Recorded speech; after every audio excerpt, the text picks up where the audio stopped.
My name is Lauren Maupin. I'm the manager of education and programs of the Kluge-Ruhe Aboriginal Art Collection, and I am pleased to introduce my intern, Callista Diamantopoulos, who will be moderating tonight's webinar. She's been a fantastic intern, and I will surely miss working with her when the semester ends. I also just wanted to let you know that we have had a change of speakers for tonight. Earlier this week, Joe Perez let us know that in the end he would be unable to make this event, but we are very grateful to have Jack Hamilton here with us tonight to step in with his perspective on tonight's topic of album covers. So thank you, Jack, for joining us at the last minute, and we're excited to have you a part of this discussion. I'm going to hand it over to Callista now. Thanks, everyone. Thank you so much, Lauren.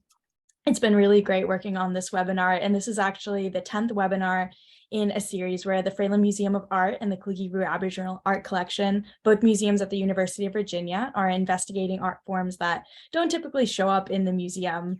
We felt that there are all kinds of art forms that are culturally dense and deeply tied to identity, and formally and technically complex that deserved our attention. Often these are taken for granted because they are part of our daily lives and aren't set aside or labeled as deserving our full attention. So tonight, each speaker is going to speak for about 5 to 10 minutes about their own relationship with the world of album cover design. And then we have a few questions that apply to all of the speakers to guide a discussion. And finally, we'll open it up for a live Q&A at the end. So that being said, Ernie, why don't you start us off with your brief introduction? Okay. Okay, I'll try. I'm going to have to cram 30 or 54 years into like 10 minutes, which is okay. I think I can do that. And thank you so much for inviting me to speak tonight. I'm very honored to be here. I started my career in actually when I was born. Even when I was a kid, I loved drawing cartoons. I wanted to be a designer, illustrator. I wanted to be a cartoonist. I was pretty much, as I think back over those years, I tend to look at the champions that I had that really sort of encouraged myself and my parents when I was younger. The first memories I have of Sister Mary Lucity when I was going to, St. Joseph's Elementary School, and how, I thought that my desk was in the principal's office because I was always there. She gave my parents a boost in saying, he has artistic talent. I was in like the fourth grade. And so it's something that I always wanted to do. And as I went from, elementary school to junior high school to high school, I had these kind of champions, brand champions along the way who really believed in me. And, by the time I got out of art college, I went to college in Oakland at CCAC. And I decided that by that time I changed my major every semester because it was a school that taught a lot of different kinds of things as opposed to just one basic subject. It was mainly a fine art school, but there was design, there was jewelry, there was sculpture, there was ceramics. So I was exposed to a lot of different pieces of it. But in my senior year, decided that actually I wanted to, the only way I was going to make any money was to get into advertising. So I got, really involved in taking advertising classes. And when I graduated in 1969, I decided that if I was really going to do anything at all in this industry, I would go to New York. And by this time I had gone from being the guy at the bottom to the guy at the top, all the way through all the different schools. And I was pretty certain that when I went to New York, I was going to be able to bring it to its knees and they were going to fight over me, and stuff, but that didn't happen. And after a couple of weeks, I got very frustrated and decided that I was going to come home to my girlfriend, who we had been together for 6 years now, and who we were living together in Oakland. And she basically said if I came back home that she would be gone. She didn't want to spend her life with somebody who was going to run from adversity. So that was a major, really kick in the head. I had one more appointment to do. I got it, and it was with a small agency that had an international paper company. I designed a campaign, a national sales meeting campaign for 500 people, salespeople that came from all over the world. I called it Dolls Alive. The concept was sort of like the Rockettes, with skits and dancers and songs. And so I created this campaign and we invited all these people, and it basically won all these awards. And one of the pieces that was in this thing. We hired a guy named Skip Redwine who wrote songs, and we had him write 10 songs about paper and, big hits like Ticonderoga Text and ones like that resonate, I'm sure, with you all. But I designed an album cover. It was the first album cover I ever did. It was a hectagon album cover that when you opened up the back on the label of the record, I had a pair of lips. So going from there and, finding a headhunter that was in the building in the Union Carbide building where this campaign hung, placed me in an agency that needed a designer to save the Decca Records account. And I got into a shootout with the two designers that had worked there and left and was trying to take Decca with them. And I created the Jesus Christ Superstar album, which was pretty well known. And from that, my headhunter sent me to a place called Craig Braun that only did album covers. And there was a lot of change going on. I did the Rolling Stones tongue there. I did a Grand Funk Railroad album there. I did a Quincy Jones album there. I did 2 comps that I ended up coming to California. Everything was moving from the East Coast to the West Coast, especially in the music business, and the music was coming from the West Coast. So I was sent out here to open up a satellite office. I did that, and part of the thing that I brought with me, there was all this work promised, never happened, but I had made these 2 comps, one for Cheech and Chong and one for Alice Cooper. We found out through Billboard magazine that he was in the studio recording a new album called School's Out. Cheech and Chong were back in the studio finishing up their second album, and they didn't have a name for it yet. So I created these 2 comps when I was in New York, and comped them all up, looked just like the finished thing. And I figured that somehow there was a lot of work promised at A&M Records, and Lou Adler had Ode Records on A&M. And so I figured I could get to him and show him this comp. And so actually what ended up happening, the work didn't materialize. I showed the comps to the vice president of the company that I was out here with. He called Lou Adler, he called Shep Gordon, and we sold both those albums. And right after that happened, we decided, the vice president and I and the head of production of that company decided to start our own company. So in 1972, we started Pacific Pioneer. I went on to do a lot of album covers.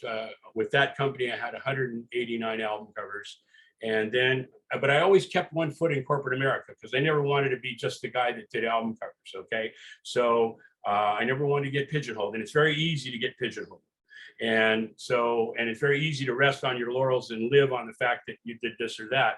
I wanted to keep on making history instead of becoming it. So I always kept one foot in corporate America. And in the mid 80s, the record business bottom just dropped out for designers because there were people coming out of art school with, album cover packages that they did as projects, and they were willing to do an album for, $250.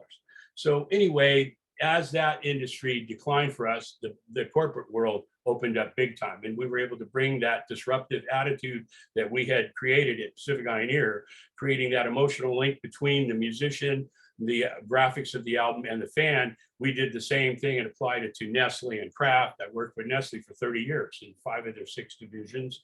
And over all these years, I've been able to accumulate 350 original pieces of album cover art. I've now done 250 album covers, and I've got all this original artwork from guys like Drew Struzan, the most collected illustrator in the world, who worked with Pacific Pioneer for 4.5 years, and other illustrators. And I've got all this work, and I tour it. I was at the Smithsonian in Memphis, the Rock and Soul Museum, their first satellite museum, for 18 months.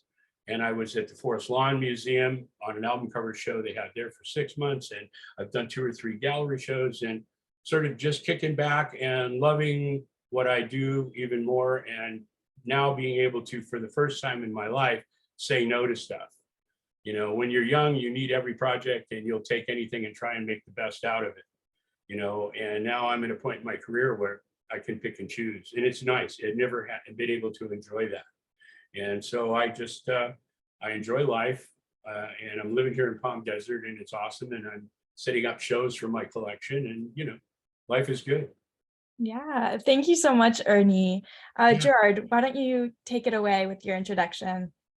Thank you. I want to thank you because it's not often that I have a captive audience and get to talk to myself, talk to somebody, talk to everybody and about myself. I was a kid who used to draw a lot and convinced my dad to get oil paints for me because I had an aunt who painted and I loved looking at her paintings. I had 3 cousins, they were brothers, who had a design studio in Los Angeles. And I consulted them and they said, you should go to Art Center if you're really serious, Art Center College of Design. So I went to the old school. It was the kind of this beautiful mansion on the outside, but a rundown sanatorium on the inside. Anyone who went there would tell you the same thing. So I did a 4-year program in 2 years and 8 months. And I graduated. A week later, I married my wife, Deborah. And a month later, we moved to New York. 3 kind of big changes, you know, one after the other. When I got to New York, I had not realized that what was happening is New York was going broke. This was 1974, big recession. So I went and saw all the people that I had a list of names, and nobody could hire me. I had a lot of, oh, we'd hire you if we were busy, but we can't do it. So I picked up some freelance and I decided, well, I'll just freelance. So I designed this card, oversized card with my name on it. And I went back to all the people that I saw and I handed them the card. I got back to my apartment and I had 2 job offers that day. One was cleaning up typefaces for Lubell and Smith Carnets, a famous design studio. And the other one was an offer from John Berg to design album covers. Well, I think the choice was pretty obvious because designing album covers for a 22-year-old kid is probably the best job anybody could ever get.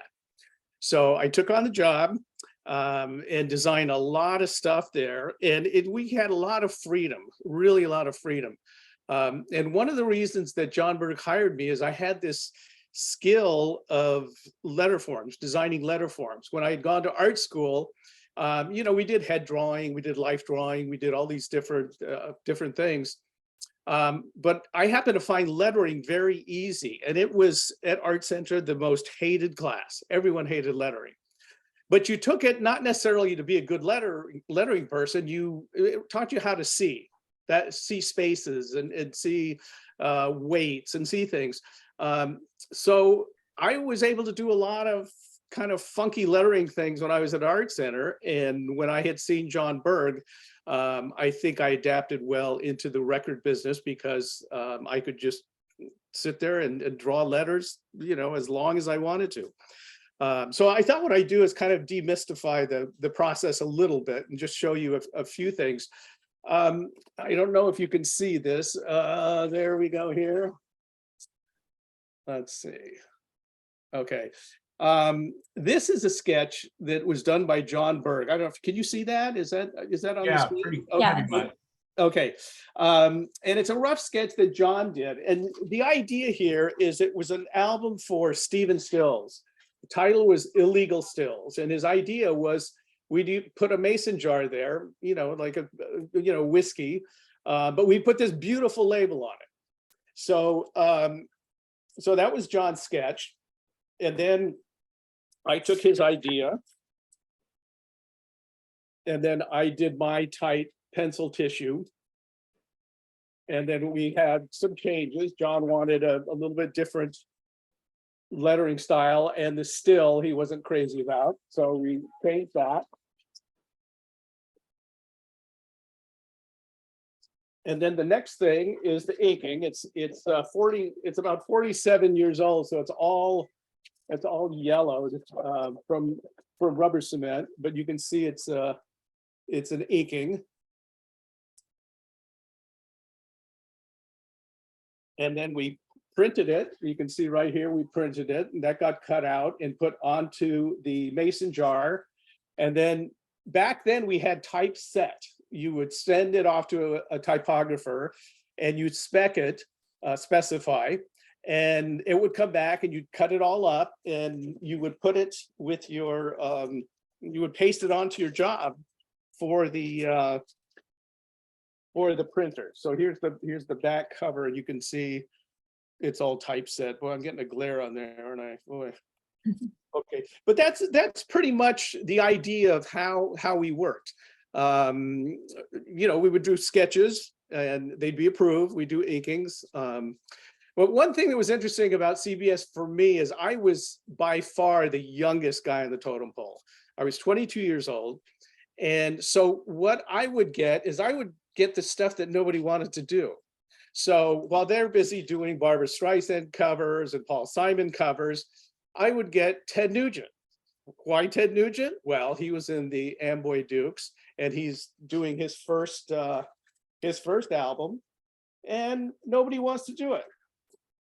So I put some lettering on this picture and went with it, and it ended up being sort of his, I'll call it corporate identity. That kind of lettering appeared on, I think I did about 5 or 6 of his albums with that particular style of lettering. But the same happened with Boston. I worked on the first Boston album with Roger Hyson, my office mate for 25 years. There was a spaceship guitar, and I did the lettering for Boston on that. Foreigner was another one. First album, I did the Foreigner lettering for Foreigner. So I sort of got in at the beginning. ACDC also, the ACDC that's used as a logo was the second album I did for him. The first one that I did was High Voltage. Here's a pair of socks with a High Voltage lettering on it. They do a lot of product stuff, as you can see. So it's been a great journey. I was in the record business from about 74 to 81, and then I would do other things. But I left CBS after a year and 4 months because, one, I knew they would continue to use me as a freelancer, and two, I could work for Atlantic Records, RCA, I could work for magazines, I could work for advertising, and I did. It just sort of went like this because lettering is on everything, can be on everything. So it was a way of expanding my career, even to the point of doing watch dials. I'm wearing a watch here from Swiss Army. I worked with them for 14 years, starting from the original Swiss Army red ring watch, drawing the numbers, drawing the hands, the tick marks, kind of the whole thing, creating the piece of artwork about 10-1 for the watch dials. That's kind of my story. I've been a freelancer since beginning of 1976 and still at it. Great. Thank you so much, Gerard. All right, Jack, your turn. Yeah, thanks so much for having me. I feel very honored to be here with Gerard and Ernie. It's I don't know, I'm very out of my depth. I've never I should be upfront. I've never designed an album cover. I've never even really thought about designing an album cover. I have looked at a lot of album covers, and I probably spent more time thinking about album covers than maybe the average person. I'm a historian of popular music. I teach at the University of Virginia in the Media Studies department and the American Studies department. And I guess I'll just tell a little bit about my own background. I actually started off as a musician. I started playing piano when I was about 5 years old, and started playing sort of semi-professionally when I was a teenager in high school, and then took a few years and was a full-time professional musician, touring and recording and all that stuff, and then ultimately decided to go back to college in my early 20s. And while I was in college, I actually fell into doing music journalism. So I was writing a lot for magazines and covering a lot of music. I was living in New York City this was in the early to mid 2000s. So I had a lot of, so I sort of went from being a person who was making music to a person who was covering musicians and doing a lot of profiles and reviews and all the things that music journalists get paid very little money for. And then ultimately I ended up drifting back into academia and went to graduate school to get a PhD. Basically, I realized I was a lot more interested in music history, which you don't really get a chance to write about as a journalist very often, at least in my experience, because everything is so driven by the contemporary. So yeah, I went to graduate school in American Studies, did a PhD. I wrote a dissertation on race and popular music in the 1960s, which ultimately became my first book, which I actually have here as a little prop. You can see Mick Jagger and Chuck Berry are on the cover. It's a great cover. I didn't design that cover either. But yeah, so my research is basically like, I'm really obviously really interested in music, you know, as a form. I'm really interested in musicians and, you know, musical product and creativity. But I'm also really interested in sort of the way that music functions socially, culturally, kind of politically, the way that people you know, use music to sort of construct meaning for themselves and for the world that they live in, the way, you know, people, music is really powerful and it's really important to a lot of people. It's something that people really invest a lot of, you know, identity in, you know, particularly people who consider themselves music fans and certainly musicians. So it's a very powerful force. So I'm always very interested in sort of the ways that music functions. Yeah, in terms of like the ways people kind of use music to understand themselves and to understand other people and to relate to other people and the world around them and sort of project themselves out in the world. So yeah, so that's my story. And yeah, I'm excited to talk about album covers. Thank you so much, Jack. I'm really excited for, you know, the discussion that we're about to have. And I want to start off, our first question for all of you is, why do you think album cover design isn't always considered fine art? And in your opinion, why should it be thought of as art? And any of you guys can take it first. You want me to go first? Sure, go ahead, Ernie. Sure, okay. Well, that's an interesting question because I've always considered it fine art. In fact, I have a website called The Fine Art of Rock and a few other sites, but they go along with my collection. One of the things that we did at Pacific Pioneer, we were very illustrator heavy. Okay, we had 6 staff illustrators. And when you got guys like Drew Struzan and Bill Garland, Carl Ramsey, and Joe Garnett and Ingrid Hickey, these people were coming up at the same time I was coming up. We were all in our 20s, you know, and it was the guys that joined me. I mean, Drew Struzan, the most collected illustrator in the world, graduated top of his class with high honors from Art Center, you know, and is now, you know, has created over 230 movie posters, changed movie posters. He did to the movie poster business what Andy Warhol did to art. So yeah, it's fine art. It is fine art. When you look at some of the pieces that I have, I mean, forgetting about my pieces are more graphic design. You know, it's not really illustration. I thought I was an illustrator until I had people like Drew and Bill and guys like that joined my company. And you just go, whoa, these guys are amazing. And so for us, it was always about the art. It wasn't ever about the money. I mean, I can relate to what, you know, you guys are saying about there isn't a lot of money. There was never a lot of money in album covers, but we were doing 6 to 8 a month. So they added up. And the fact that these guys, I'm telling you, it was when I worked with Drew, it was like working with Michelangelo. The guy was just amazing. He knew anatomy, he could draw. Well, you look at the Black Sabbath, Bloody Sabbath covers, you know, and many of these other covers that we did together. I mean, I've got 73 of his originals in my collection. And, you know, and then Bill Garland, guys like that, it was always about the art. So for us, it was always fine art. And I see now that fine art world that used to consider us whores that would compromise our work for money are opening up areas where illustrators like N.C. Wyeth and you know, Cole Phillips and people like that, J.C. Leindecker, are being accepted into that community in its own section. So it's always been fine art to me, always. Okay. I have a little bit different outlook on it. I've always kind of considered it art for bucks, commercial art. Yeah. And the reason being is that, as I said, when I was a kid, I used to draw. And unlike, I don't know if I mentioned this, unlike your experience, Ernie, where your nun said you had talent, Sister Mary Julie gave me a B and I cried.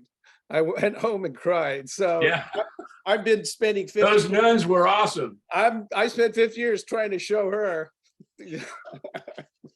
Anyway, getting back to the sort of the art part of it. The art part of it for me was really in the craft and always, you know, you're only as good as your last piece. Whatever your last piece is, that's how good you are. It doesn't, you know, it's just the way it is. And I never wanted to feel like I would look back at a piece and go, boy, that was terrible. That was a really awful piece I did for that person. So the art for me was really in the craft, in the level of work that you did. And remember, half of my life was doing it analog, was using ink, paint, pens, Rapidograph. tracing paper, yes, rapidograph. And I'll tell you, when it came to transitioning into the computer, it was very difficult because all the things that I saw coming out of the computer were pretty terrible. And there was a gentleman, Doyle Young, who was a lettering teacher at Art Center, who came here one day, and he showed me a print he had done for Prince album cover. And it was beautiful. It was very decorative and wonderful. And I said, Doyle, this is incredible. This is so nice. He goes, yeah, it's almost there. I got to fix some of the curves. And I said, what are you talking about? You're going to ink this? I mean, you inked this already. You're gonna like patch it? And he says, oh, no, I did that on the computer. And it was the first time that I saw work that someone had done on a computer that was good. And it converted me, and then I struggled with it until I learned how to do it as well. And I feel you, because you're right. The early people on computers didn't have the talent. That's, you had the talent. You could look at a font and look at spacing. You were talking about that earlier. It comes easy. You see it in your mind. They didn't have that skill. They learned how to do everything on a computer. So it took them a long time to know what you already knew. I mean, if I was more computer savvy, I would have tried to do it, but I was lucky enough, again, always having people that were better than me, making you be better. Bob Inglesiepen, who worked with me at Pacific Pioneer in 1984, is one of the most incredible computer guys, so I never had to learn it. I just give him a sketch like you showed, and he would make it beautiful. And it was like giving Drew Struzan or Bill Garland a sketch or an idea. And it came back. And we talked about this before, about having that camera in your head. You have that camera in your head. You saw it. And when it came back to you on the computer, blow your mind, what you can do. And you said something about, the sketch, the drawing is important. The drawing is the most important thing. I have a drawing set up across the room here where I do all my preliminary work on a drawing board with pencil, with Pentel. And when I think it's 90% ready, I will scan it in the computer and begin to work on it. But the computer is the pen, it's the paint. It's not the design. It's not the designer. But you got to also have the skill, and that takes forever. And so when I would get it to where you said I wouldn't get it as far as you got it. I'd get it to like 50%. And Bob and I were like an old married couple. We finish each other's sentences. We've been working together since '84. And so I can just show him a very rough sketch. And he just makes it beautiful. I mean, there's no doubt that the computer, and now what I was saying earlier about Glenn Wexler, I had lunch with him for 2 minutes. He talked to his phone. He has this app. It's an AI app.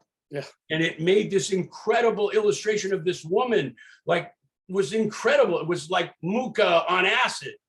And he just talked to it. He told him, I want this, I want that. And then it showed him something. No, change this, do that, add this. And within 2 or 3 minutes, he had this finished piece that was high res. He owned it. He created it, but the illustrator isn't needed anymore. It's unfortunate, but we were all in the right spot at the right time. That's how I look at it. You, me, Drew, all these guys. I mean, the guys that did it old school with ruling pens and India ink and brushes and crazy stuff. And thank God the rapidograph came along. It changed everything, but so it's very interesting how it's all evolved. And like I said, for us, it was always the art, because I was so heavy illustrator oriented. The company had 6 staff illustrators, and 1 designer and a production artist. And it was crazy because the illustration format became huge in the record business. And then years later, by the mid 80s, the movie companies had switched from photographs to illustrations, and all my illustrators went because they could make more money. It was just amazing, how it all changed. But it's still the concept. You and I will always exist because we have the idea, we have the vision. They don't have that. Even AI doesn't have that, not yet, at least. Yeah, Jack, what's your view on fine art? I'm curious. Yeah, I mean, album artwork. Yeah, it's a good question. I mean, I agree with like kind of everything both of you guys are saying, but like it would, I mean, for me, it's like, I think it's more about the sort of distinction fine art, which I think is rooted in like sort of a kind of high culture, low culture thing. And like, you know, historically, high cultural spaces have had a lot of anxieties about commerce, I think, and markets, you know, and so this idea that like, I think for you know, like positioning myself as like, you know, maybe a stereotype of a sort of fine art snob, like would maybe be like, oh, well, album covers aren't really art because what they're being used for is to sell product, right? Like it's like their advertisements. That's what it is. The same reason. Yeah, exactly. You don't see advertisements in fine art, you know, like usually either, or like book jackets or something like that. You know, these are all things. But yeah, I mean, certainly, I mean, I obviously think that's like kind of a ridiculous view, but it does, yeah, I think it has to do with like certain types of snobbery, that sort of persistence, or I mean, just to use my own example, like the field that I work in academically, which is like, I guess you would call popular music studies, is relatively new. Like this is something that like 30 years ago didn't really exist to the extent that it did then. And that's because people at universities were like studying pop music is stupid because it's like just like disposable product that's for like teenagers, you know? So it's like, so attitudes around all these things have changed. But I do think a lot of it does have to do with this sort of idea of like, there are certain types of art and certain types of artistic practice that get like readily accepted by, you know, as fine art, and many others. Most art that isn't made in those veins, in that vein, has to sort of struggle to gain that acceptance. Well, one of the things that has been of interest to me is when a lot of this stuff that I did was done, it was done as ephemera. It's something that's going to come and go, but it went from vinyl to cassette to CDs to streaming. I'm seeing these same logos being used, you know, 45 years later. And what I realize, it's part of our pop culture. It's become part of our pop culture, just like the music. I mean, you're probably well aware of the 60s and 70s music. I think it's the best music. I think the Wrecking Crew were the best guys, musicians. Well, think about the idea. The producer wants to sell records. It better sound good. So get the professionals in here to play the backup and put the singer in front of them. And we got a hit and we all make money. Including the record company, who definitely wants to sell records. But it's interesting that that stuff exists now because it's still good. It's, you know, it still sounds good. You know, well, you know, again, I always tried to do my thing was never to follow trends, never to follow fads. Do something that's time. I was really influenced by the Beatles. The Beatles music, I mean, we all know that. You listen to it today, a lot of it sounds like it was just recorded.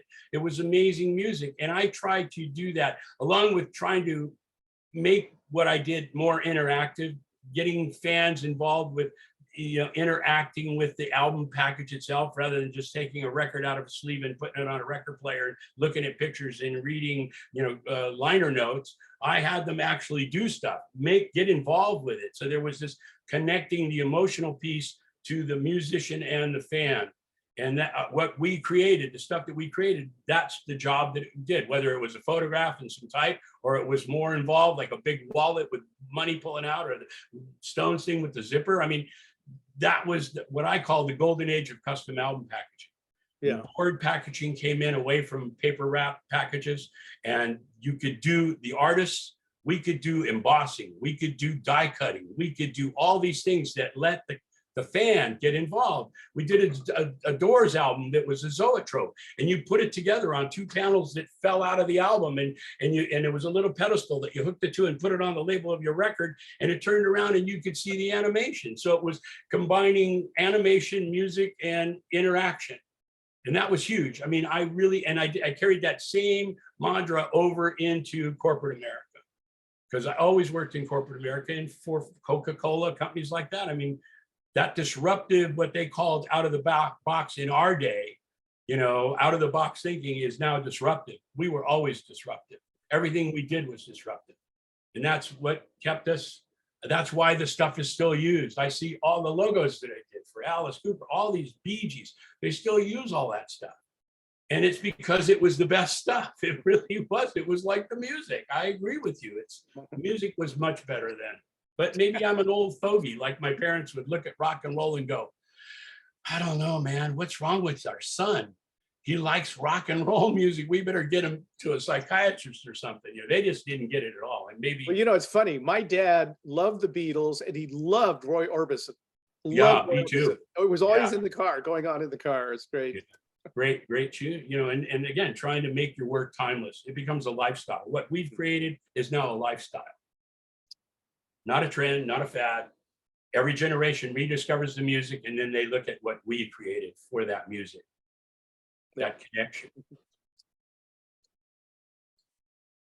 Yes, Ernie and Gerard, you both brought up a really interesting point that I've been thinking about as I'm sitting here of, the way that, you all design for the sort of physical object that will come like a vinyl or a CD. And I'm thinking how different that is with like streaming platforms like Apple Music and Spotify, where, you just have that small, tiny thumbnail.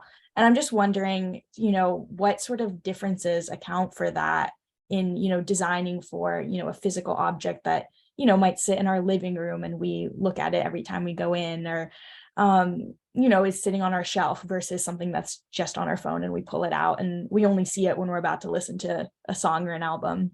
Well, that's a good point. It's obviously for streaming, things need to be simpler. Or, in the case of maybe some of these logos, they have to be maybe simplified for that. But I've worked on a couple of things with Apple Music for particular genres of music, like classic metal, and they have one called the Riff, which is newer metal. And they hired me to do those because of the logos that I had done, 40 years ago. And they're simple, but in the design of them, the point gets across, which is our job is to communicate that. I think that the thing that is bad about streaming is you don't get the liner notes, you don't get all this stuff to read, or the lyrics, that was the other thing that was cool, that people started on the inner sleeve putting all the lyrics to the song. Well, that was really great. You could follow along and, that's what he said, because a lot of times you couldn't tell what the lyrics were, But I think everything has just gotten smaller. That's all I can say. It's just shrinking and shrinking. So. And you have to deal with it as a designer. Yeah, no, it's definitely, I agree with what you're saying, Gerard. It's for me, it's a little bit different because I don't do a lot of that. I do a lot of the work that I do now is corporate work, and it needs to be put on the internet or it needs to be put on TikTok or whatever. But I let other people handle that. I just. Yeah. For me with that kind of stuff, it's more about the concept and the look of it, leading a team of people and saying, okay, here's what it is. And, they do it. And then you just sit back and critique it and simplify it. Like you said, it all has to be simplified. If you look at all these table channels and stuff, they're little icons. They're real simple, really, really simple. So, but like you said, the point you made is really true. As designers, we get the message across because you come up with a clever way. And that's where type played a big part in that, having the sensitivity of putting letters together to make a monogram or to make a logo, and still have it read, minuscule, right. And understanding, like you said earlier, it's letter spacing and fonts and how they relate to each other and the weights of them. And, it's just, and the funny thing is, I never liked lettering. I never liked it. And I didn't start doing it until I got into the record business, because it was always type fonts. I was doing corporate work, and working on Madison Avenue with these accounts. And there was no fancy type. You said a Helvetica or there was 9 type fonts that you could choose from. And it was all sit and lead, with galleys of type, and so, getting into working on lettering, the music business got me to that. I did a Matthews Southern Comfort, album, And I wanted a really neat font, but it didn't exist. It was before phototype. And so I had to letter something, and it actually was pretty painless. And so I really started liking it and seeing how letters, when you get a logo to do, and you start right away with looking at the first letter of each one of the words and how can I put those together in a very clever way. I started thinking more that way. And now I've done over 500, and I counted them up, over 530 logos, brands. And that's when I got to this, I think that everybody should have a mission statement. And I didn't even know what a mission statement was until I started working with corporate America. And my first mission statement was about 2 pages long. And it's basically talking about yourself in a way that people can understand it, you get the message across, and they could repeat it if they have to. Well, nobody's going to repeat 2 pages of what I've written. So now my mission statement is, I help good people build great brands. And that's what I did. And that's what I've always done. I never really thought about it that way. But corporate America made me start thinking about that. And what is it that I do? That's what I do. I help good people build great brands. Jack, I'm wondering what your thoughts are on this. Yeah, I mean, it's interesting that like something that I've been really interested in, particularly in recent years, is like the vinyl is thriving. Like vinyl's really back and like is doing, a lot of like really hot contemporary artists are releasing albums on vinyl and stuff. And there's a real market for it. And I think that's great. I mean, like I grew up in the sort of high water mark of CDs and cassettes, both of which are just like profoundly uncool media products. Like they're just these like pieces of the plastic. And I still enjoyed collecting my cassettes and CDs and stuff like that. But like, there is, vinyl is, there's a really sad, obviously there's like the sonic aspect too, that it sounds great. But it is like, vinyl records are like really cool aesthetic objects.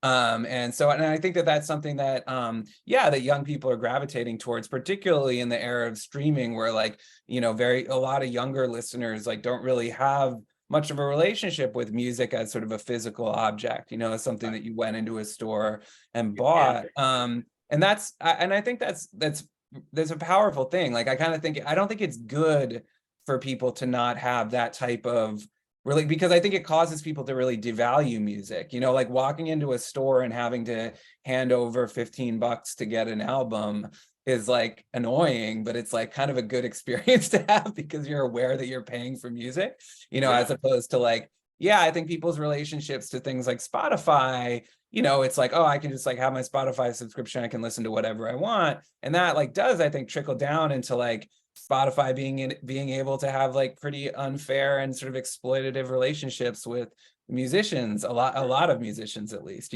so I do think that, and I think that one of the reasons that vinyl has endured, it really is, I would say thriving right now, is because of, that like there are vinyl records, like, I collect vinyl as well. Like there's, vinyl albums that I have that I just think are beautiful, like they're just to look at and just to sort of open up. No one really had that type of experience with CDs, honestly, at least I don't think. And I think that it's cool seeing, young listeners in the 21st century kind of discover that you can like take this album home and open up the gatefold and like, as Gerard was saying, like, look at the lyrics, look at liner notes, find out who played on the album. Like these are, all these things are like learning that your music, that there's credits on the album of like all the people who are involved in making it. Like all these things are good for sort of musical culture, I think, to people. Well, when I was at Art Center, which of course I was broke, the thrill of going into Tower Records on Sunset Boulevard and just spending the afternoon just looking at them. You couldn't walk out without buying anything, but just looking at them. It was just such a visual treat. So much illustration, so much photography, so much great typography, hand lettering. It was as an experience that we don't get to visit. We don't really get to see it. We can scroll on our phones, but it's not like this. It's not a big thing. It was an ocean of album covers. Yeah. I'd be 3 or 4 days a week going into Tower Records to put our records in front, the ones we just did, and see what everybody else was doing, and now a lot of that's gone away, unfortunately. But I just got a huge article in Goldmine magazine, which is the Bible for music fans and collectors, and they gave me 2 of the 4 covers and a 20-page story that's now originally a 30-page story that's online now. But they are expanding into vinyl because vinyl is selling really good for them, and they have 40,000 subscribers. And by the time their stuff gets online, there's over 250,000 people that have read that magazine, and they found that starting to sell vinyl is really boosting their profits and stuff. I mean, it's really great. And now they're talking to me about selling some of my prints, because I have all these prints that I sell. I have an e-commerce site, and because I own all the art, I can sell the prints and do whatever I want pretty much with everything. So it's been quite rewarding, and I don't have to worry so much about taking every job. I can create my own jobs with my own collection. It's awesome. Thank you. I want to be mindful of time, so I'm going to move to the Q&A because I'm looking at the chat and we have a lot of fantastic questions. So the first one, this is more directed towards Gerard and Ernie, but in your experience with designing album art, first of all, do you go into this designing process listening to the album or the artist's music beforehand? And then how much collaboration have you actually had with musicians, and how much of that sort of influences the design process? Yes. 0 and 0. All these things that I designed, I never met the musicians ever. Most of them had no say in it because they were first albums. It basically, they come in and the record company controls everything. So they give it to me and I get to do whatever I want. So I just looked at Ted Nugent's picture and I go, okay, and I inked it up, and that was kind of it. There just wasn't a lot of that. It was mainly just art people working with art people, trying to do their best work. And I did a lot of classical albums, and those were even better because the client's dead. So you get to do anything you want. It's really great. And you're the record company too, so that makes it even better. Our biggest competitors were the record companies. They had their own art departments. That's true. Right. And we were exactly the opposite of you, Gerard. We dealt directly with the groups, and because of the groups that we got involved with, the Rolling Stones, Cheech and Chong, Alice Cooper, it goes on, and they, Captain Beyond, Iron Butterfly, they would recommend us to fellow musicians. And so unlike record companies where, you get 30 albums a release to do, we were doing 6 to 8 a month, but we were dealing directly with the bands because the bands had been given the control. By the time that you got into it, which was later than I was, a lot of that control had been taken back. Again, it's the guys who were successful had control of their covers. The newbies had no control, and that's but when I started, even the newbies had control because the record companies were furiously trying to sign acts. Because the music was changing. The music was coming, instead of the East Coast, it was coming from the West Coast. And they were frantically going to the Troubadour. Record companies would send their guys to sign groups and stuff. And so they would promise them the moon. And then they realized that, wait a minute, this isn't such a good thing. We gave this new group all this control, and we spent 15 cents on an album instead of 6 cents, and they sold 7 albums, and we got we got hosed. So a lot by 1984, all of that was gone. Mm-hmm. It was all taken back, and that's when it's so funny, the right spot at the right time, because the record company was doing this for us, the corporate America was going like that. And so hooking up with Nestle and Coke and Kraft and companies like that would just was just amazing. It replaced it all. And they love the disruptive because agencies will sell a client exactly what they know they'll buy, not necessarily what they need. Okay, they know that they'll buy it, so that's what they do. And I worked on both sides of the desk on that one. And what we did was we presented what they needed. And that disruptive attitude that we learned in rock and roll carried over into corporate America and helped us really sustain. I mean, Pacific on Air lasted 14 and a half years, and I'm still going. I still own the brand. I still own, all the art, and I'm still doing stuff. So, but now it's more corporate. I'm working on a poetry book for Burton Cummings from the Guess Who, and a new album from him. I do maybe one a year instead of 6 a month, 6, 8 a month. So yeah, it was exactly the opposite. We dealt right with the bands. Thank you, Ernie. I was really curious about that, so I'm glad that came up in the Q&A. I actually have another question. This one's for you, Jack, but the others can weigh in. So how have you seen the visual identity of a band or a group shape the public perception of them, specifically, groups that might be seen as controversial, or groups in a racial minority that might try to appeal to a wider audience? Yeah, that's a great question. I mean, I was certainly in the sort of rock and roll era and, onward, like visual presentation of groups is like incredibly important, going back to, it's not a coincidence that sort of rock and roll begins its ascension, like sort of alongside the rise of television. And certainly, thinking about television's role in, the early career of Elvis Presley and stuff like that. But yeah, I mean, it's always been really important. I don't think it's any less important now than it was before. And yeah, like that sort of visual, visual iconography in pop music is like, you think about like Rolling Stone covers, you think about album covers, you think about concert films, like all these things are ways that we, and there's a lot of thought that goes into the way that artists are presented. But yeah, I'd like to give an example. Thinking about sort of like racial dynamics, like a really famous example is actually Motown early on. So, Motown, as probably many people know, like Berry Gordy, the founder of Motown, sort of idea behind Motown was that he would sell Black pop and R&B to white teenagers, and this would be Black pop and R&B made by young Black artists to white teenagers, and that white teenagers would buy this.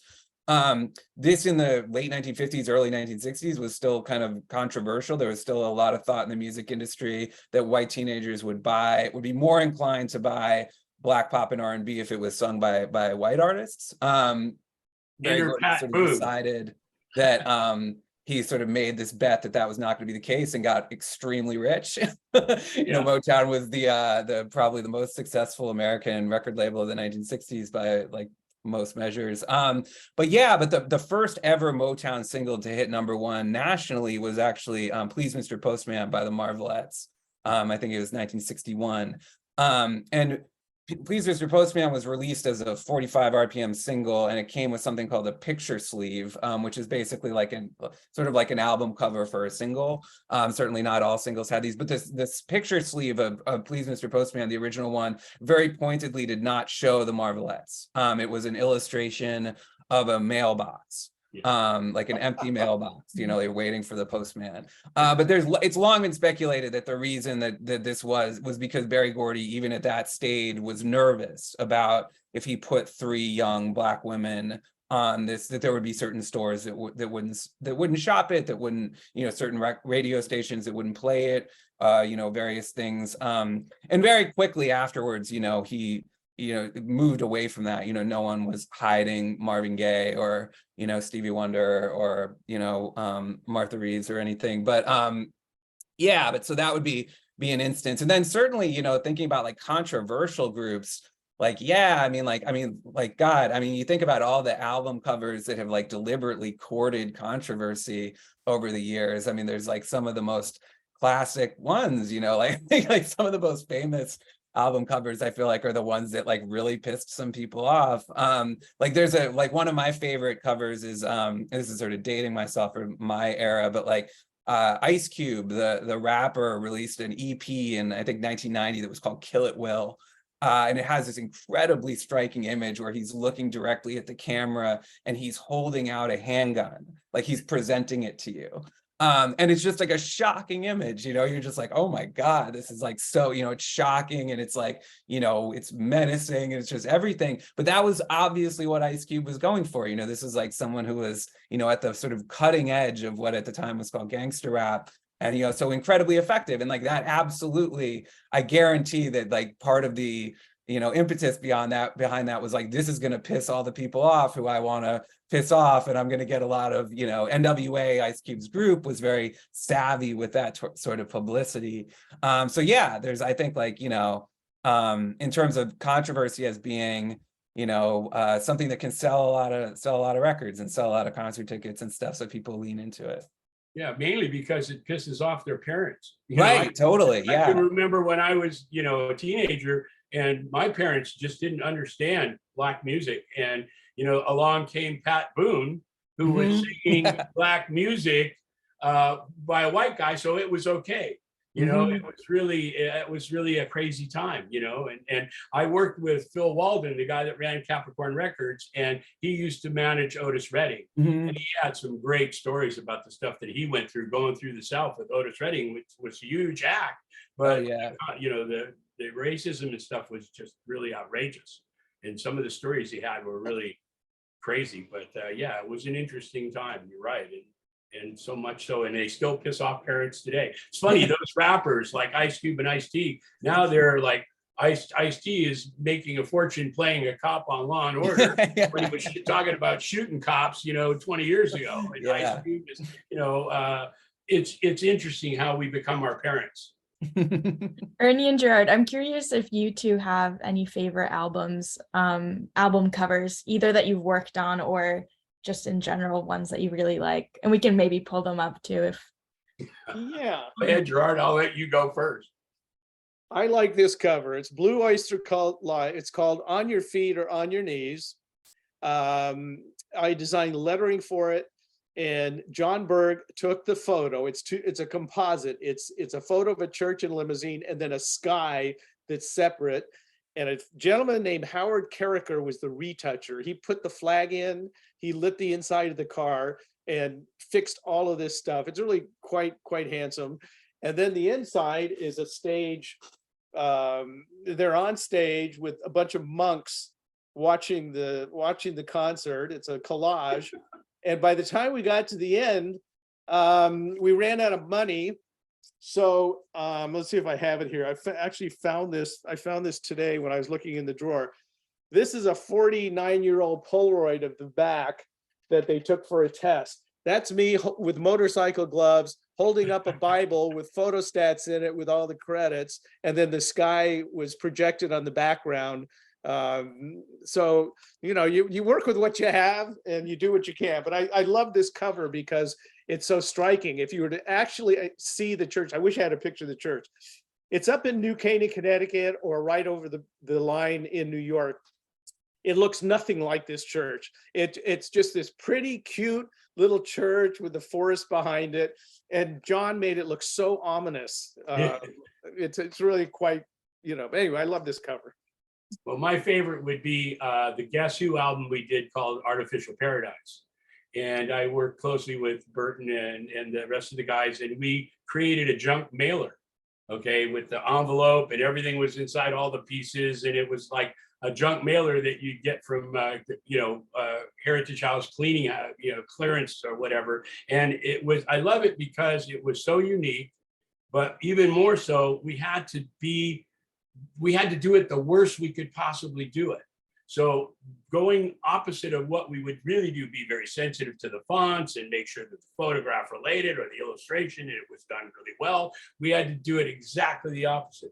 The worst typefaces, the worst illustrations. And it had all these pieces. They came in with a letter that was, it was one of these, promising you the world, and it was just a junk mailer. And it had 5 or 6 pieces in it. And it was great doing it. And Burton had reached out to me. He was a huge fan of Pacific Pioneer, and he didn't tell the rest of the group what we were going to do. So they just sort of showed up. We dressed one of them up like a girl, and we had, all these crazy, Laurie Sullivan took all the photography, and it was crazy. And the group didn't know what the hell was going on. And they didn't really even see anything until the album came out, because Burton didn't share it with them. But it was always one of my favorites because it really made us think exactly the opposite of what we normally did. So that would be it. The Artificial Paradise, the Guess Who. Thank you, Ernie. I want to pose a final question for all of you. What do you see the future of album cover design, especially since, one of the Q&A questions is talking about AI. So I'm wondering what you see for the future. Well, if I could go first, it looks pretty grim to me. The problem with AI right now is that, yes, you can produce all these images. You can type in something and get 10 images and you can pick one. But those images are drawn from out in the web, from copyrighted material that belongs to artists. And that's what is being assembled to create these things. And there's not protection like you have with music, with ASCAP and BMI, where if you write a song that sounds exactly like somebody else's song, you can be sued. Yeah. But in the art world, it's kind of a free-for-all right now. Yeah, they call it a tribute or a salute. I've had, the Foo Fighters ripped me off for a Bee Gees album lettering that I did, and some unfunny comic ripped me off for Welcome to My Nightmare. Just took the art. When it came to musicians, you're absolutely right, Gerard. They have a lot of rights. Artists have no rights. We have none. And luckily, I'm so glad I own all this art, because trying to get it today would have been a whole different thing. But we made sure that everybody that we did it for knew. We had stickers that went on back of the art that this art is exclusive property of Pacific Pioneer. You only have the rights to use it for this particular cover and the promotion of that. In 3 groups, I won't name them, but 3 major groups took the logos that I did and used them on other things. We sued each one of them for $10,000 and won each time, because they took what they had signed an agreement to only use it for that album and use it for that promotion. One of them used it on a movie, the other 2 used it on TV series that they had. So, we were very diligent. My partner was very smart about that and keeping artwork. Well, So, it's interesting you mentioned that, because a lot of the stuff that I did was pre-1978. 76 is when it changed. In 1978, there was a copyright law that was written that gave artists more protection and more ownership of their art. But then the lawyers got around that by having artists sign work for hire agreements, which essentially said, you are our employee while you're doing this artwork, in which case we own it. And all the stuff I did. That's how I own all this art. I have 350 original pieces. I own it because it was all work for hire. They all work for me. I had to give up rights to Welcome My Nightmare, the Rolling Stones, or not Welcome My Nightmare, School's Out, Rolling Stones Tongue, Grand Funk Railroad, a bunch of albums that I did because I was an employee. So I couldn't get any credit. I didn't get any. But on the other hand, I got all of this, so I can't complain. Jack, I'm wondering what your thoughts are on, the future of album cover design and AI specifically. Well, my clients now are medical marijuana clients and CBD products, because that's the 2 fastest growing industries right now. And I've been involved with them for the last 10 years, creating branding and packaging. And I just did a whole series of jars with QR codes on them, and you could just aim your phone at it, and up pops the character that dances on the top of the jar that you have, and you can actually project it in the room. So augmented reality, and not like AI. AI is much more sophisticated, but augmented reality is a pretty cool thing. You can put it on shirts, you can put it on records. So I think, and I was trying to sell one to Alice Cooper not long before for Detroit stories, but didn't fly because they said that he was not an innovator. He's too old to be an innovator, which just really blows my mind. But anyway, I think that it's going to be introduced gradually. It's going to be augmented reality first, because that's real easy and it's already out there. And a lot of people are now doing it. And then it'll evolve into AI. There's a lot of controversy about AI because there's a lot of fear that it's going to be like 2000 Space Odyssey, where Hal won't open the pod door. That's really the fear. And even guys like Elon Musk are saying, we got to take our time. Meanwhile, other countries are going through the roof with it, like China, and a lot of people feel that, that why they want to slow it down here is so they can catch up, because we're not ahead of the curve here on AI. And but I think it'll ease in. I think it's the future. And I don't know what album covers have already changed so drastically. Like Gerard said, it's not what it used to be, but nothing is. I've heard my parents say it. I say it. Boy, it sure isn't like it used to be. Those were the good old days when bread was 25 cents a loaf. No, not anymore. We got to change with it. And I got to believe that everything is like a pendulum. It's swinging one way, it's coming back the other way. And I think that music will always have a place. And I think that images like album covers and stuff will be transported into something else. It'll become an experience, which is what we were trying to do at Pacific Pioneer, making an experience more than just taking the record out and putting it on the turntable, you know. And I think that AI and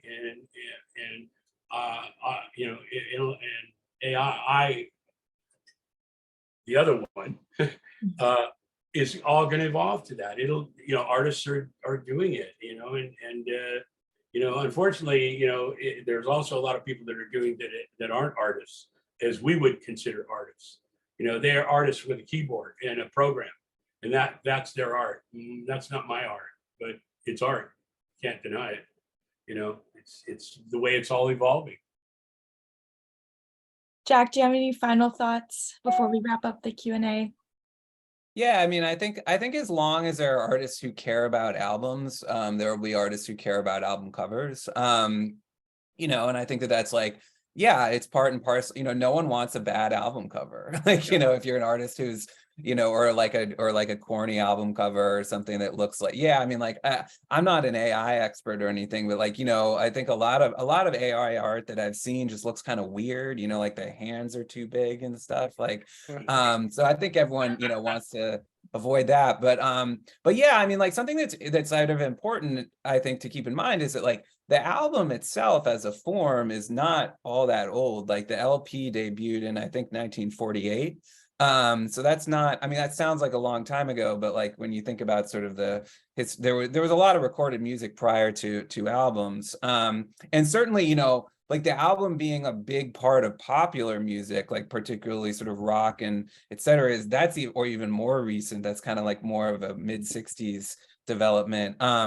So yeah, so I think like, you know, as long as people are, as long as there's artists who are invested in making album, you know, someone like an artist like Beyonce is like really, really invested in albums. She really cares about her albums. She puts a lot of effort, and she has really striking album covers, you know, like it's like that's something that's very like, you know, and then there's other artists like I think today who are more interested in singles, you know, and more interested in sort of releasing music on the sort of digital trickle model rather than like the big sort of event thing, which is actually like kind of interestingly like a little bit kind of going back to an earlier era of music when things were, you know, coming out. People were releasing songs on 78s and stuff like that. Yeah, so maybe those people won't, but I'm sure there will still be another way for them to have like cool visual icon, you know, again, like there's going to be artists who like don't care about that at all, and like chances are they're probably not going to get very far because I think it's like it's still important, you know, like having that visual component, yeah, whether it's an album or whether it's just like, you know, a logo that looks cool on a t-shirt, or, you know, something that looks cool when you're listening to it on the internet, you know, like it's like a YouTube, for instance. Like YouTube is like a huge driver of how young people listen to music today. Tons and tons of people listen to music on YouTube, and you need something visual to be along with that, you know, as you're listening to it, whether it's a video or whether it's just like an image. So yeah, it'll change, but I don't think it's like necessarily everything changes, I guess, you know. So yeah, I'm excited to see, you know, within my lifetime what, you know, they'll look like. Unfortunately, we didn't get to all of the Q&A questions, but I wanted to say thank you for such fantastic responses, and thank you for a great discussion. Yes, it's been a really fabulous discussion. I'm so grateful for all of you for joining us this evening. Just wanted to let everybody know that this is not the first of this series called The Art in Life that we have done. There are others on things like tattoos and wine labels and food plating and comic books and children's books and knitting and many more. So please check those out. Again, this recording will be on the Kluge-Ruhe YouTube channel pretty soon.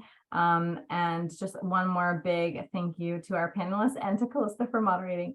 We hope you have a wonderful evening. Great. Thank you.